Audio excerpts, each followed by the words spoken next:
우리 한번 말씀의 제목을 읽어볼까요? 다 같이 시작. 아직 끝나지 않은 싸움. 아직 끝나지 않은 싸움. 여러분 그거 아세요? 설교 제목은 이렇게 반짝 떠오르지 않고 이 설교를 준비하는 과정 내내 생각한다는 거 아세요? 그래서 어쩔 때는요, 주보가 나오기 바로 직전에 바꾸기도 해요. 아무리 생각해도 이게 아닌 것 같다 생각할 땐 제목을 바꿔요. 제목 안에 모든 것이 다 포함되어 있잖아요. 그쵸? 우리 영화 도망자, 그 뭐예요? 도망갈 일이 있구나. 그쵸? 추격자, 그러면 추격할 일이 있구나. 그쵸? 예? 증인, 그럼 뭔가 누가 뭘 목격했구나. 이런 이 타이틀이 가져다주는 의미가 있잖아요. 그런 의미에서 한번 우리 제목을 한 번 더 읽어볼게요. 확 와닿으실 거예요. 시작. 아직 끝나지 않은 싸움. 한국 전쟁이 일어난 지 거의 70여 년 됐거든요. 68주년이라고 그러더라고요, 올해가. 그런데 와, 세상에. 물론 우리 가운데 그 전쟁 세대가 계십니까? 계실 수 있겠네요. 예, 그때 태어나신 분들도 계실 것 같고요. 그렇죠? 6.25 동란이 1950년, 53년까지 3년 동안 치렀거든요. 세상에 전쟁을 3년을 치렀다는 것은 전 국토를 다 초토화시켜버리는 거예요. 여러분, 가정 불화도 3년 가면 뭔가 확실히 달라지거든요. 근데 국가 전쟁이 3년 동안 치렀다. 너무 많이 죽었어요. 그런데 맨 마지막에 이제 휴전선을 긋자는 거예요. 이제 그만 싸우자 라고 하면서 어느 날 어느 때까지, 그때까지 최선을 다해서 땅 따먹게 하고 그때부터 싸우지 말자 이러니까 어떻게 됩니까? 죽기 살기로 싸우는 거잖아요. 여러분, 서부전선과 동부전선이 차이가 있는데 서부전선이라는 것은 인천 쪽이고요, 동부전선은 저기 양양이라든가 저 강원도 쪽을 얘기하는 거예요. 휴전선이 어떻게 그어졌어요? 똑바로 그어지지 않았어요. 위에가 약간 올라가죠. 이렇게. 많은 분들이 어떻게 얘기하냐면 동부전선은 아군들이 지켰어요. 서부전선은 유행군이 지켰단 말이에요. 그러니까 굳이 내가 목숨 바쳐서 이렇게 싸울 필요 있겠는가라는 좀 그런 마음 때문에 조금 밀리지 않았겠는가 이런 생각이 있고, 동부전선은 이거 우리 땅 찾아야 된다. 그러니까 죽기 살기로 싸우는 거죠. 막 피비린내 나는 전투를 하는 거예요. 자, 그런데 대한민국은 아직 전쟁이 끝난 게 아니라 휴전 상태라고 얘기하더라고요. 전쟁이 아직 안 끝났다라는 것이죠. 전쟁 때 너무나 많은 분들이 돌아가셨습니다. 그리고 전쟁 때 너무나 많은 트라우마가 생겼습니다. 여러분, 일본에서 처음 도입된 제도가 하나 있는데, 교통사고가 나잖아요. 그러면 교통사고가 나면 보통 사망사고가 일어나면 사람을 뭘로 덮어놓잖아요. 근데 일본에서는 그렇게 안 하더라고요. 바리케이트를 치더라고요. 이렇게 탁. 왜냐하면 가는 사람들이 그거 보고 트라우마가 생길 수 있거든요.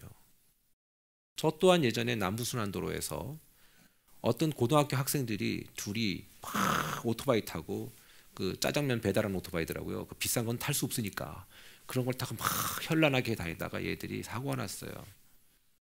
근데 길바닥에 널브러져 있더라고요. 죽은 채로. 그때만 해도 벌써 지금 한 25년 전이니까 교통사고를 처리하는 그런 성숙도가 없었죠. 그래서 얼마 전에 서초구청에서 어떤 사람이 서초구청에다 민원을 냈고, 그 다음에 그거를 첫 번째 받아들인 데가 서초구에 소속된 소방서였어요. 그래서 이렇게 혹시라도 사고가 나면 이렇게 안 보이도록 이렇게 가려주자. 그게 고인을 위한 예우고, 그 다음에 많은 사람들이 그걸 지나가다가 목격하면 트라우마가 생기니까. 근데 6.25 전쟁 때 사람 죽고 그냥 피 흘리고 밑에서 대공포를 쏘고 위에서부터 전투기가 막 총을 내리꽂을 때, 그렇잖아요. 전투기에서 내려꽂는 총알은요, 여러분 손가락 제일 긴 거보다 길어요. 사람이 한 대 맞으면 그냥 이렇게 퉁퉁 떨어져 나가요. 근데 여러분보다 훨씬 어렸던 그러니까 우리 어머니 아버지 세대는 그걸 보고 자란 거예요. 그러니 앞에서 그거를 사람의 신체 일부가 퉁퉁 떨어져 나가는 거를 그걸 보면서 아 하고 소리 질렀을 거 아니에요. 그 트라우마가 생기지 않았겠어요? 그렇죠? 그런데 국가나 개인이 누구 하나 치료를 받을 만한 기회도 없었어요. 어디서 치료해줘요? 외상후 스트레스 장애를 이걸 어떻게 치료해? 치료 못해요. 그때는 시스템이 없었으니까. 그렇게 상처를 갖고 자란 세대가 우리 부모 세대고 우리 할머니 할아버지 세대더라고요. 그러니까 참 독하지 않으면 살 수 없는 세대. 그런데 잘 견뎌왔거든요. 좋아요. 자, 전쟁은 끝난 것 같으나 완전히 끝나지 않은 한국의 현실. 그런데 오늘 이 시간에 여러분과 함께 나누고 싶은 것은 뭐냐면 이 땅의 전쟁 중에는요, 보이는 전쟁과 보이지 않는 전쟁이 있다는 것이죠. 보이지 않는 전쟁은 보이는 전쟁보다 훨씬 더 강력합니다. 여러분 혹시 그거 아십니까?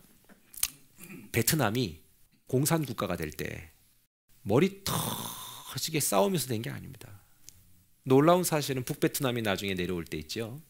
남쪽에 있던 모든 정치인들, 그 다음에 군인들이 문을 다 열어줬어요. 이미 남쪽은 다 공산화될 수 있는 모든 밑거름이 다 돼버린 거예요. 무기보다 난 깜짝 놀랐네. 베트남이 그 당시 세계 군사력이 5위 안에 들더라고요. 베트남이. 미국이 엄청 물자 줬거든요. 대한민국 그때 M16 좀 많이 챙겼잖아요. 그런데 놀라운 사실은 그 나라가 그렇게 되기까지의 물리력, 어떤 피지컬한 힘으로 그렇게 된 게 아니라 사람들의 보이지 않는 전쟁인 생각과 사상과 values, 가치의 전쟁에서 무너져 버린 거예요. 이번에 삼척 동해에 북한에서 어선을 타고 오신 북한의 주민이 계시더라고요. 예, 그쵸. 나 근데 저분은 기념 촬영하는 것도 아니고 손 딱 집어넣고 저 뭐 하는 거예요, 저게? 저분들이 실제 사진인데요. 그쵸? 저 목선 타고 오신 거예요. 지금 한국은 난리 났죠. 어떻게 해안 경비를 어떻게 했길래 저게 뚫렸냐? 저게 들어온지도 몰랐냐? 난 너무 뭐라고 하면 안 될 것 같아. 저거 어떻게 봐, 저걸. 그 넓은 망망대 바다에 저 조그만 거는 어떻게 잡아내? 쉽지도 않을 텐데. 중요한 건 뭐냐? 저 사람들이 왜 넘어왔냐 이거죠. 살고 싶어서 내려왔겠죠? 그래서 조사하는 과정에서 저 사람들이 정말 재미난 얘기를 했단 말이죠. 옛날에 삐라라는 게 있었습니다. 삐라 아세요? 그 우리 학교 다닐 때는 그 삐라를 그러니까 북한으로부터 내려온 어떤 남한을 무너뜨리기 위한 어떤 정신을 뒤흔들기 위한 하나의 사상 체계를 흔들기 위한 그러한 종이 쪽지인데 그거 막 산에도 엄청 많았고요. 그래서 그거 갖고 선생님 갖다 주면 잘했다고 막 칭찬해주고 그랬단 말이에요. 삐라라고. 근데요, 북한에서 지금 삐라가 안 와요. 왜냐? 와도 안 넘어가거든. 너희보다 우리가 너희를 더 잘한다 이거거든요. 근데 한국은 아직도 삐라 보내는 거 아시죠? 근데 옛날에 삐라는 뭐였냐면 제가 사실은 보여드리려다가 말았어요. 옛날에 삐라는 뭐였냐면 수영복을 입으신 아리따운 아가씨가 오세요 이거였어요. 남한으로 오세요.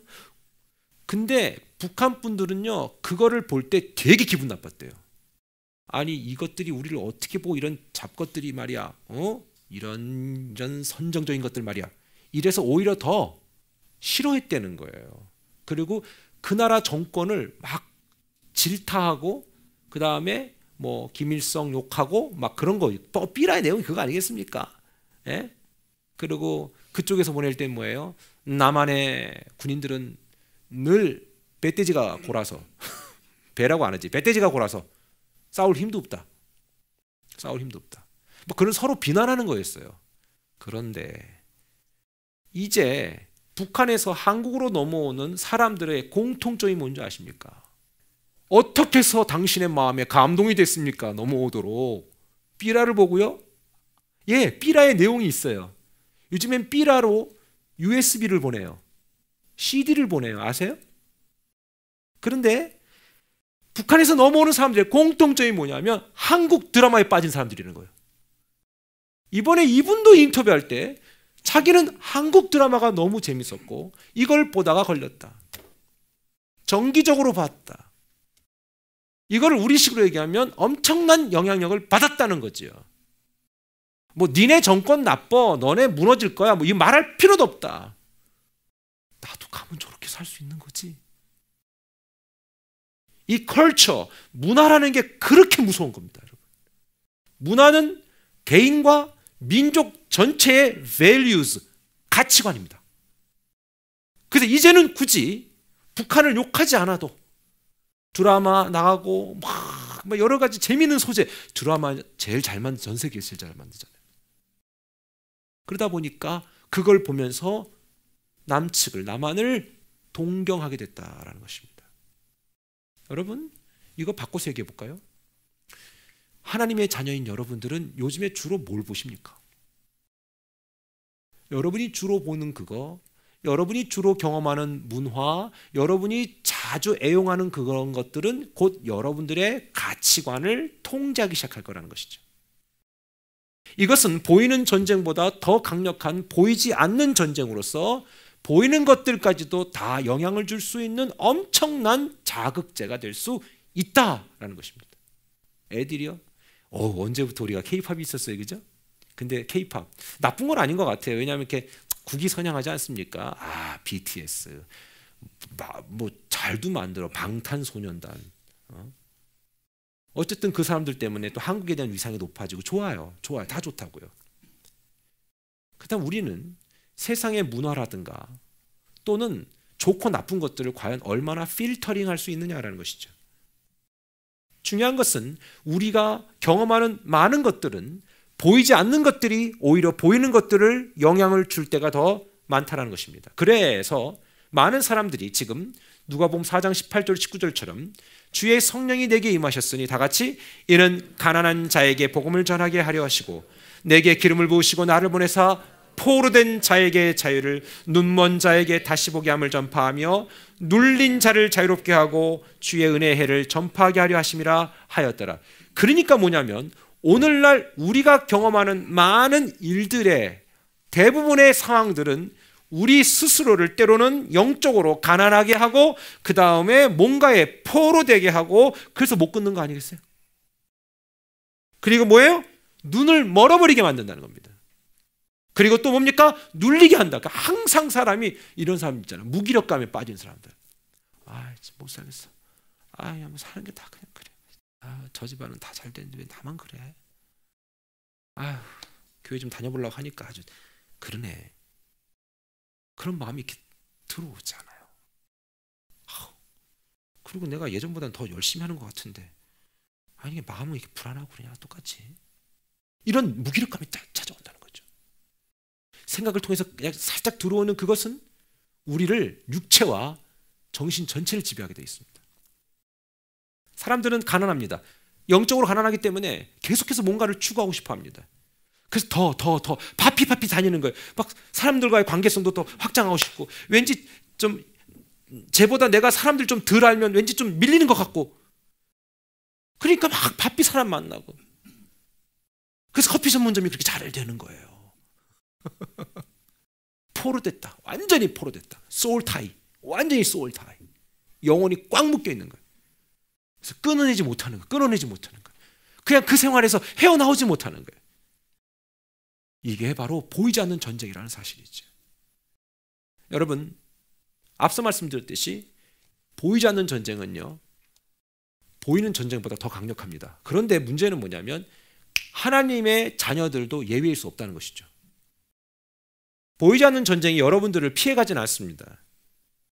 그래서 오늘 10장 11절 이렇게 얘기합니다. 제사장마다 매일 서서 섬기며 자주 같은 제사를 드리되, 그러니까 같은 예배를 드리되 이 제사는 언제나 죄를 없게 하지 못하거니와. 자, 그러다 보니까 뭐예요? 늘 우리가 예배를 하면서 우리가 감동을 받잖아요. 그리고 마음에 결단을 하죠. 여러분에게 하는 말 같지 않아요? 그렇죠? 옆에 있는 김 집사, 이 집사, 박 집사 들으라고 하는 얘기 같으세요? 이거 여러분들한테 하는, 우리한테 하는 말 같처럼 들리잖아요. 자, 그런데 문제는 뭐냐면 우리 이렇게 예배를 드리는데 왜 이렇게 계속해서 잘못된 모습들은 우리의 삶에 반복적이냐 이거죠. 왜 이렇게 repeat 반복되고 있다. 왜 그러는가? 그러니까 예배를 통해서 우리가 깨닫고 도전을 받긴 하나 문제는 뭐냐면 계속해서 갈등은 끊이지 않고 일어나고 있다는 것이죠. 단 한순간도 멈출 수 없는 이 희생이 필요한 예배 앞에 우리는 늘 느끼고 감동을 받으나 오늘도 문을 밖으로 나가면 또 우리는 이 감동이 상쇄된다. 이게 반복적인 우리 안에 끊이지 않는 전쟁들이 계속해서 일어나고 있다는 것이죠. 우리 12절 한번 다 같이 큰 소리 읽어볼게요. 준비 시작. 들으시고 하나님을 자 보세요. 예배에 우리 안에 그 결단은 매번 있지만 자꾸 무너지잖아요. 근데 여러분의 무너짐과는 무관하게 예수 그리스도께서 과거 2000년 전에 우리의 죄, 근본적인 죄를 해결하신 그 놀라운 사실은 이건 단 한 번의 기적으로 우리에게 이미 임했다는 줄 믿습니다. 자, 그렇기 때문에 우리가 이렇게 예배를 드리는 것이다 라고 히브리서는 말씀해주고 있는 거예요. 자, 여러분, 그래서 저는 이렇게 생각해요. 우리 예수님 믿다가 중도에 무너진 사람들 많이 봤죠. 우리는 많이 봐요. 종종 봐요. 그리고 어떤 사람들은 요즘에 제가 하도 얘기했지만 가나안 성도라고 얘기한다며요. 요즘에 가나안을 거꾸로 얘기하면 안 나가. 교회 안 나간다. 그래서 가나안이에요. 가나안 안 나가. 내가 하나님을 믿는데 나 교회는 안 나간다. 다 썩었다. 다 너무 썩었다. 나 이제 안 나간다. 그런 분들이 많다고 그러더라고요. 좋아요. 오케이. 좋아요. 뭐 비난하고 싶진 않아요. 예. 왜냐하면 비난할 내용은 아니니까. 문제는 뭐냐? 그럼 어떻게 되냐 이거죠. 여러분, 하나님이 불완전한 존재가 아닌데 한 번의 제사가 앞으로 올 영원한 예배의 내용을 100% 충족시켜주는 놀라운 사건이 됐다는 건데 여러분 이것을 믿으십니까? 이거를 믿으면 그 사건이 내 것이 되지만 뭐 그랬다더라 그러면 내게 안 되는 거예요. 그래서 마음에 감동이 없는 거죠. 우리는 이렇게 계속해서 제사는 아니지만 이렇게 예배를 드리고 있습니다. 이 예배가 제사보다 sacrifice보다 더 월십이 강력한 이유가 뭐냐? 제사는 그때그때마다 우리의 근본적인 죄를 치료할 수 없으나 예수님께서 한 번에 희생하신 그 sacrifice, 희생은 우리의 모든 죄, 지금의 죄, 앞으로 올 모든 죄까지 완벽하게 씻어주셨다는 사실입니다. 그거를 그러나 믿는 사람, 받아들인 사람에게만 apply, 적용되는 겁니다. 이걸 잊지 말라는 거예요. 지금은 성령의 시대라고 얘기하더라고요. 성령이 주는 평안은 세상이 주는 평안과 다르다. 그런데 우리끼리 얘기인데 솔직히 예수 믿으면서 우리가 늘 평안해요? 늘 평안하지 않아요. 평안이 여러분 평안하세요? 평안이 애 이름을 평안이라고 지을거 그랬어요. 그럼 평안이란 말 자꾸 얘기할 텐데 근데 정말 이해할 수 없는 건 뭐냐면 어떤 상황이 도래하면 근심이 생기죠. 그렇죠? 걱정이 와요. 이 근심과 걱정은 도대체 이렇게 아무리 써먹어도 계속 나오는 것 같아. 그러니까 어제 근심을 300개 썼으면 오늘은 좀 200개나 100개 정도로 좀 줄일 수 있잖아요. 근데 오늘은 500개가 써지기도 해요. 1000개가 써지기도 해요. 이게 무슨 말이냐면 도대체 근심의 그 감정은 왜 이렇게 줄어들지 않을까? 보이지 않는 것이 보이는 것보다 더 강력하다는 걸 얘기하는 거예요. 사랑하는 여러분, 우리의 삶에 근심이 끊어지지 않습니다. 상처투성이고 여전히 문제덩어리가 산재되어 있습니다. 여전히 힘든 일 많아요. 도무지 염려는 해가 지나도 달아 없어지지가 않아. 이건 너무 날마다 충만해. 도대체 염려가 이게 기쁨이 충만한 게 아니라 염려가 충만하다. 여러분, 그런데 성령께서 우리에게 그런 염려들을 걷어가시고 맡기기를 원한다는 사실이에요. 근데 이게 있어요. 여러분, 우리 크리스찬하고 넌 크리스찬하고 결정적인 차이가 뭔지 아세요? 물론 크리스찬들도 극단적인 선택은 해요. 그거를 제가 얘기하고 싶은 건 아니에요. 근데 여러분 보세요. 여러분 고민 있고 근심이 있으면 어떡하죠? 예? 어떻게 해요? 일단 사람들 만나서 수다를 떨면 좀 낫죠. 그렇죠? 그것도 도움이 될 때가 있어요. 그리고 또 뭐 있어요? 예, 그리고 뭐 기도한다 뭐 이런 것도 있겠지만 중요한 건 결정적인 차이가 그거 아니겠어요? 하나님을 모르는 사람은 근심과 걱정에 완전히 눌려서 죽어버려요. 그리고 실제로 죽음을 선택하기도 해요. 너무 힘든 일이 오면 그래요. 그런데 우리는 무엇을 선택할 것인가? 우리도 똑같이 근심이 오고 걱정이 오면 그때는 어떡할 거냐? 힘들지. 그러나 거기다가 뭘 또 추가해야 돼요? 기도해야 되는 거죠. 왜? 어차피 내 힘으로는 안 되니까. 이 세상의 모든 일들이 내 힘으로는 안 되니까, 내 지식으로도 안 되고 내 경험으로도 안 되고 예상치 못한 일들이 뭐 곳곳에서 산재에 나타나니까 이게 도대체 예상하지 못한 일들이 많이 일어난다는 것이죠. 여전히 끊임없이 문제를 안고 있다 우리가. 그러나 하나님은 여러분들에게 이렇게 말씀하세요. 그 문제를 좀 나한테 맡기지 않겠니? 어차피 전쟁은 아직 끝나지 않았다 이거예요. 그러니까 마지막 때가 가까울수록 더 사람들은 악해져요. 더 사람들은 지능적으로 못돼져요. 지난번에도 얘기했듯이 자꾸 얘기해서 죄송해요. 막 남편을 극단적으로 막 그렇게 하고 또 아내도 그렇게 하고 게임한다고 생후 이제 두 달 된 아이를 밥도 안 주는 엄마 아빠들도 있고 지금 다 미쳐가는 것 같아요. 복음을 버리는 순간부터 사람은 정상적이지 못해요. 다 미쳐가는 거예요. 근데 중요한 건 미쳤다는 걸 누구도 몰라. 포로됐고 눌렸고 영적으로 가난하고 완전히 영혼의 소울 타이가 돼서 마치 위에서 그 인형을 조작하는 그 무엇에 어떤 세력은 있는데 여기 밑에서 조작당하고 있는 이 사람들은 아무도 몰라. 근데 이게 한 개가 아니라는 거죠. 이게 여러 개인 거예요. 이렇게. 그럼 이 여러 개들끼리 그냥 서로 또 얘기해 이렇게. 지금 이 시대가 온 거예요. 무엇이 진실이고 무엇이 거짓이신지는 구분이 안 돼요. 요즘 세상에서. 너무 그냥 잘 포장이 되니까. 여러분 보이지 않는 전쟁은 그래서 보이는 전쟁보다 더 무섭고 강력합니다. 여러분 가정은 어떻습니까? 보이지 않는 전쟁이 있을 수 있습니다. 여러분 자녀는 어떻습니까? 직장, 사업? 보이지 않는 전쟁이 더 무섭습니다. 모든 사람을 미혹하고 넘어뜨리려는 모든 수단과 방법을 가리지 않고 공격해 들어오는 이 보이지 않는 어둠의 세력들은 여러분 삶의 곳곳에 도처에 여러분이 늘 경험하는 그 일들 속에 녹아 있습니다. 우린 그래서 그걸 잘 구분하지 못하는 것이죠. 늘 해왔기 때문에 이걸 내가 차이점을 못 느낀다는 것입니다. 우리의 마음을 그러나 그것이 초토화시키게 되는 것이죠. 결국 낙심하고 좌절해서 다 포기하게 만들어버린 것입니다. 심지어 마음 한구석에는요 이런 마음까지 들어갈 수 있어요. 난 어쩔 수 없구나. 그냥 이렇게 살자. 이렇게 마음이 들어가는 순간 이제 게임 끝나버린 겁니다. 여러분 넘어질 수 있고요. 여러분 실패할 수 있고요. 무너질 수도 있어요. 그러나 포기하지 마세요. 왜요? 하나님이 여러분을 포기하지 않은 줄 믿습니다. 하나님이 포기하지 않았는데 왜 여러분이 여러분 스스로를 포기합니까? 옆 사람한테 얘기하세요. 하나님은 당신을 포기하지 않습니다. 시작.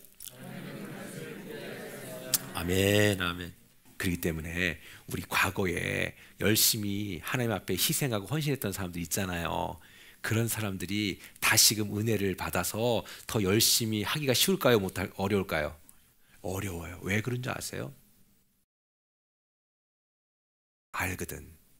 지난 시간 속에서 받은 은혜도 알고 은혜 받으면 어떻게 싸워야 되는 것도 알고 그러니까 또다시 은혜 받으면 이 싸움을 치러야 된다는 걸 알기 때문에 은혜를 안 받는 거죠.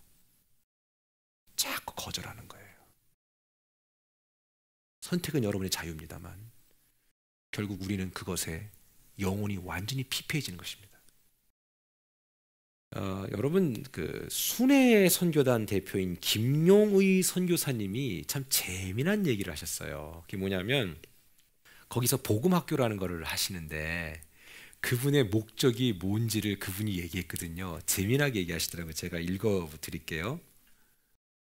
이분이 뭐냐면 적진에서 처절하게 싸우다가 영적으로 힘이 병들어서 이젠 더 이상 싸울 힘도 없고 의지도 없고 싸울 어떠한 의지도 없는 사람들에게 또다시 은혜를 주입해서 다시 적진으로 내보낸다는 거예요.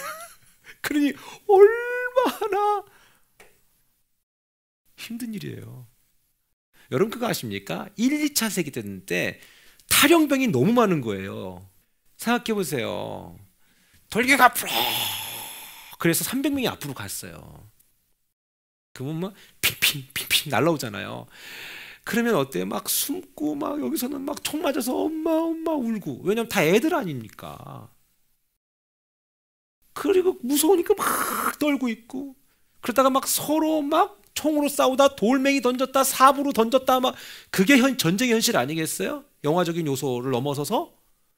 그러고 나서 어쩌다가 유일하게 죽은 척하는 놈도 있다니까. 별의별 사람 다 있을 거예요. 여러분 우리가 생각하는 건 다 있어요. 그래서 확인 사살도 하잖아요. 죽은 시체를 내 머리 위에다 얹어놓고 그냥 널브러져 있는 거지 같이. 그리고 전투는 어느 정도 끝나면 다시 부대로 복귀 안 해. 왜요? 또 내보낼까 봐. 그러니까 도망 다녀요. 1, 2차 세계대전 때 탈영병만 잡는 부대가 또 따로 있었잖아요. 왜? 다시 싸우러 나가기 싫다. 내가 저 싸움을 또 해야 되냐? 내가 옛날에 은혜 받고 내가 그렇게 열심히 했는데 내가 또 은혜 받으면 큰일 난다. 여러분의 마음을 건드려서 죄송해요. 근데 성령이 여러분을 더 사랑하니까. 진짜 문제는 이러한 하나님의 승리를 빨리 인정하라는 거죠. 그리고 여러분 하나님은요 여러분을 적진에 나가 싸워 죽게끔 하려는 것이 목적이 아닙니다. 우리가 너무 나약해서 여기저기 총탄을 맞아서 지금 많이 힘들다면 빨리 치료해서 다시 전장에 나가 이제 싸워 이길 수 있는 멋진 영적인 군인으로 만들어내는 것이 하나님의 목적이시죠. 저는 그런 의미에서 여러분들이 다시금 각자 한 사람 한 사람이 하나님의 말씀으로 회복되기를 축원합니다. 그래서 이번에 우리가 사복음서를 읽자는 거예요. 마태, 마가, 누가, 요한. 아무리 주님 사랑한다고 열렬히 토로해도 소용없거든요. 말씀을 안 읽으면요 이게 안 와요. 그때 어떤 분들이 많이 또 얘기하더라고요. 목사님 오며 가며 듣는 드라마 바이블은 어떡합니까? 눈으로 보면서 읽는 건 인정합니다. 그러나 듣는 것만은 인정하지 않겠습니다. 눈으로 보면서 읽는 건 괜찮아요. 눈이 가자. 눈이 가자는 것이죠. 여러분 하나님 여러분 사랑하세요. 여러분 이기기 원하세요. 다시 더 은혜의 깃발을 들기를 원하십니다. 자, 그런데 그 싸움이 언제냐면 13절 읽어볼게요. 언제까지 가냐면 시작. 그 후에 자기 원수들을 자기 발등상이 되게 하실 때까지 기다리시나니. 그러니까 맨 마지막 한 방을 때릴 때까지는 하나님도 건들지 않는다는 거예요. 여러분 분명히 그날 옵니다. 원수들 즉 어둠의 세력들이 우리 각자를 지배하고 가정을 지배하고 자녀를 지배하고 여러분의 모든 필드를 지배하고 있는 어둠의 세력들이 반드시 무너지게 될 날 오는데 그날 반드시 오는데 하나님은 그때까지 그것들을 징벌하지 않겠다라는 것입니다. 지금은 세상의 방법과 기준과 유익이 더 앞선 것처럼 보이지만 그래서 하나님의 진노가 없는 것 때문에 때론 여러분이 마음 아플 때가 있잖아요. 그래서 여러분 이런 말 많이 우리 어르신들이 그런 얘기 많이 하잖아요. 정말 귀신은 뭐예요? 저거 안 잡아먹고 그러잖아요. 여러분 그건 틀린 말이에요. 귀신이 그분을 잡고 계시기 때문에 그런 거예요. 무슨 뜻인지 아시겠죠? 네. 귀신은 뭐하나? 뭐하긴 뭐해. 그걸 잡고 있는 거지. 귀신이 그걸 잡고 있으니까 이 귀신이요. 여러분 저기 그 옛날에 전설의 강에서 나오는 하얀 소복 입고 피 흘리는 게 아니에요. 그건 그런 귀신은 없어요. 네. 제가 말씀드렸잖아요. 뉴욕에서 그러고 다녔다가는 경찰이 잡아간다고. 그건 아니고 진짜 귀신은 어둠의 세력들이에요. 그래서 우리의 모든 라이프 사이클에 침투해서 우리가 매우 익숙해진 모든 삶의 현실에 녹아있는, 그래서 우리에게 여전히 인플루언스, 영향을 주고 있는 그게 귀신이지, 귀신이 무슨 그래서 그 이단들 이상한 축기 사역하잖아요. 그거 아니에요. 그런 맥락에서 볼 때 제가 묻고 싶어요. 하나님의 자녀인 여러분, 귀신이 여러분들을 절대로 놓지 않으려는 그 파트가 지금 있습니까? 여러분들 삶에 그걸 빨리 내려놓으세요. 걔는 그거 하나로 끝내지 않아요. 계속 연줄 파급 효과가 있어요. 그게 귀신이에요. 내 다리 내놔라가 아니라. 여러분, 그런 귀신 없어요. 없어요. 우리를 안 되게 하고 부정하게 만들고 우리를 어둡게 만들고 어둠의 세력에서 헤어나오지 못하게 만들고 우리 자녀들 사이에 들어가고 남편과 아내 사이에 들어가고, 그래서 계속해서 혼미하게 만드는 그 어둠의 세력이 귀신이지. 그래서 영적인 전쟁, 이 스피리추얼 월페어를 해야 되는 거예요, 여러분. 영적 전쟁을요. 자, 그런데 우리 하나님은 우리를 어떻게 대우하셨습니까? 우리의 그런 부족함에도 불구하고 17절 읽어볼게요. 우리 여전히 부족한데, 그렇죠? 17절에 시작. 또 그들의 죄와 그들의 불법을 내가 다시 기억하지 아니하리라 하셨으니. 목사님, 이 말은 그냥 대충 살아도 된다는 얘기입니까? No, 그 소리가 아니에요. 나의 실수든 일부러 그랬든 상황이 발생하면 어려움이 오더라고요. 그러니까 어려움을 우리가 스스로 만들어낼 필요는 없는데, 저도 미련하고 우리도 때로는 어눌해서 그런 어두움의 상황과 그런 어려움의 상황을 우리 스스로 만들어낼 때가 있어요. 그렇죠? 그러나 하나님이 말씀하시는 거예요. 그러나 내가 다시는 기억하지 않는다. 여러분, 이런 하나님의 위로가 여러분의 길을 축원합니다. 왜냐하면 사탄은요, 여러분이 뭐 하나 잘못하면요 끝까지 물어요. 그렇죠? 그리고 그거를 뭐 해요? 협박하잖아. 예? 근데 여러분 보세요. 그래서 뭔가 하나 실수하고 뭔가 하나 잘못하면 사탄은, 귀신은 꼭 그거 가지고 이렇게 계속해서 사람을 핸들링 하려고 그래요. 하나님은 그렇게 안 해요. 너 그렇게 잘못했었니? 내가 용서하마? 이제는 더 잘해라 이런다고요.